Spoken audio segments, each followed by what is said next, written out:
Hi everyone, I'm Angelica Mojica and I'm here to describe the communications process using communication models and identify the communication situations that each represents and sketch out the communication situations and label all parts in each model. Before I describe the communication process using communication models, let me define first the word communication.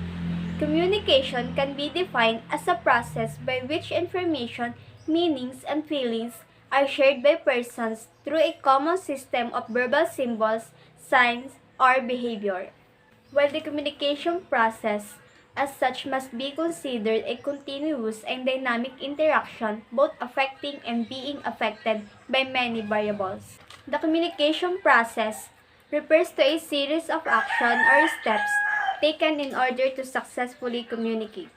It involves components such as the sender of the communication, the actual message being sent, the encoding of the message, the receiver, and the decoding of the message. Based on our lesson, the sender, the person who intends to convey the message. Ideas. This is the subject matter of the communication. Encoding. Conversion of subject matter into these symbols is the process of encoding. Communication channel. The information is transmitted to the receiver through the certain channels which may be either formal or informal. Receiver is the person who receives the message or for whom the message is meant for. Decoding. The person who receives the message or symbol from the communicator tries to convert the same in such a way so that he may extract its meaning to his complete understanding. Feedback is the process of ensuring that the receiver has received the message and understood in the same sense as sender means it. In Aristotle's model, it is mainly focused on speaker and speech. It can broadly be divided into 5 primary elements: speaker, speech, occasion, audience, and effect. Speaker plays key role in communication. He is the one who takes complete charge of the communication. It is the speaker's role to deliver a speech to the audience. Let's have here a communication situations and label each part in communication models. The communication situations is: there's a debate for the running presidential position, which every running officials should deliver their speech to get the vote of the crowd. In this situation, the sender or the source of information is the running for presidential position, while the speech is urging for more votes from the constituency. The occasion tries to convince the crowd in the best possible way.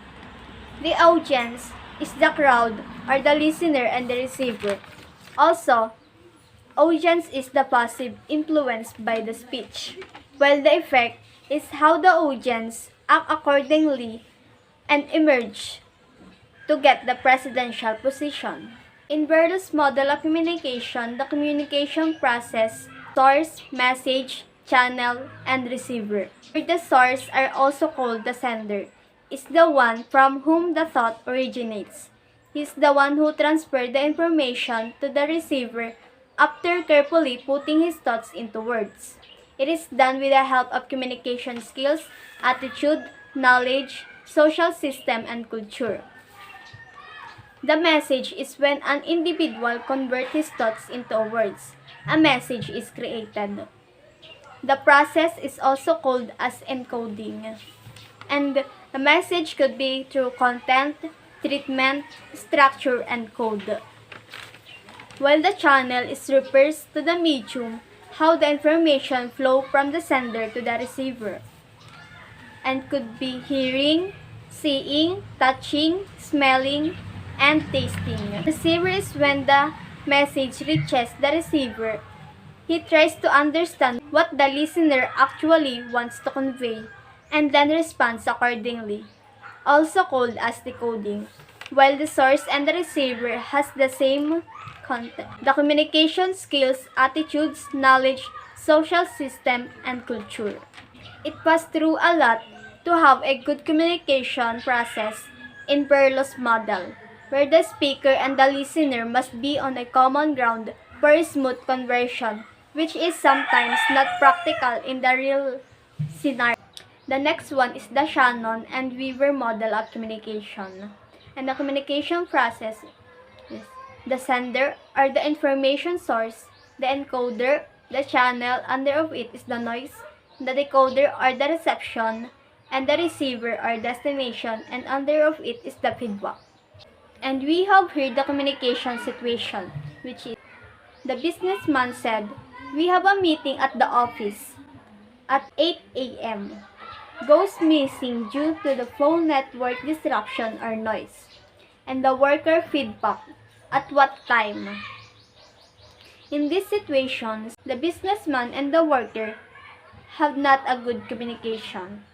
And if we label the communication situations in communication model, we have here the sender or the information source is the businessman.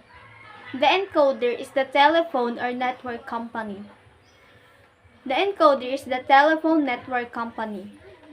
The channel is the mobile network, and the decoder or the reception is the mobile phone, and the receiver or the destination is the worker. Shannon and Weaver model of communication is the most popular model of communication and is widely accepted all over the world. The next one is Scrum's model of communication, and the communication process goes through message, decoder, interpreter, encoder, message, encoder, interpreter, and decoder. I have here the communication situation. Billy wants something to drink, so he asks his servant to bring something to drink for his sore throat. The servant brings lukewarm water, but Billy actually wants hot chocolate coffee. If we label the communication situations in communication models, Billy is the encoder, interpreter, or the decoder. Message is, "Please bring something hot for me to drink as I am suffering from sore throat." The decoder, interpreter, and encoder is the servant. And the servant brought a glass of lukewarm water, but Billy actually wanted a cup of hot chocolate coffee. Helical model of communication. It was proposed by Frank Dance in 1967. The communication process similar to helix. What is helix? Helix is nothing but a smooth curve, just like a spring, which it goes upward, also comes downward. According to the helical model of communication, the process of communication evolves from the very birth of an individual and continues till the existing moment. And if we sketch the helical model, we have here the communication evolves. The next is communication continues. Communication depends on past activities, and communication continue with modification. As what I have said earlier, the process of communication evolves from the very birth of an individual and continues till the existing moment. The communication situation here is when the baby is crying, it means he is alive and the communication starts or evolves. The last model of communication is Wesley and McLean's model of communication. And the communication process goes through environment, receives message, sender, and communication starts. And at night, when suddenly an individual experiences the shaking and trembling of the earth's crust or indications of an earthquake, he immediately wakes up and conveys to his family that they immediately need to evacuate the house. And if we label the communication situations in the communication model, environment is the earthquake, the received message wakes up, and the sender is the individual experiences shaking and trembling, earth's crust, or indication of an earthquake. And when the communication starts, he conveys to his family that they immediately need to evacuate the house. That's all, and thank you.